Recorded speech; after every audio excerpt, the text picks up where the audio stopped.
అందరికీ హలో అందరికీ ఈరోజు మా ఇంట్లో సొరకాయ కర్రీ మీద జొన్న రొట్టెలు.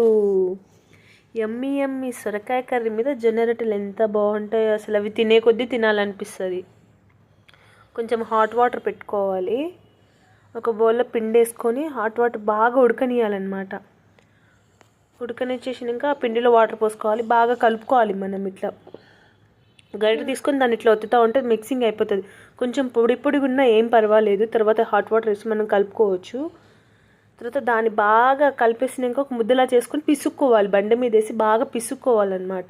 దాంట్లో జిగురు ఉంటుంది కదా, ఆ జిగురంతా పోతే ఆ పిండి అంతా మెత్తగా అయిపోతుంది. ఇట్లా స్పాంజ్ లాగా మెత్తగా అయిపోతుంది. దాని తర్వాత ఒక ఉండలా చేసుకొని చిన్న రొట్టెలా చేసుకోవాలి. చేతులతోనే చేసుకొని కింద పొడి పిండి వేసి చేసుకోవాలన్నమాట. చిన్నగా చేతితో ప్రెస్ చేసుకోవాలి. దాని తర్వాత కొట్టాలి. దాని మీద ఇట్లా గట్టి గట్టి కొడితే అది సన్నగా అయిపోయి పెద్దగా అయిపోతుంది. మనం ఎప్పుడైనా ప్యాన్ మీద రొట్టె వేసినప్పుడు ఖచ్చితంగా ప్యాన్ హీట్గానే ఉండాలి. అది కొంచెం చల్లగున్న దాని మీద అంతా రొట్టె అంతా అతుక్కుపోతుంది. లేకుంటే సరిగా కాలదనమాట. అట్లా కచ్చిగానే ఉన్నట్టు ఉంటుంది. తర్వాత ప్యాన్ మీద రొట్టె వేసుకొని దాని మీద కొంచెం వాటర్ చల్లుకోవాలి. తర్వాత వేడి వేడి జొన్న రొట్టెలు రెడీ అయిపోతాయి. Thank you.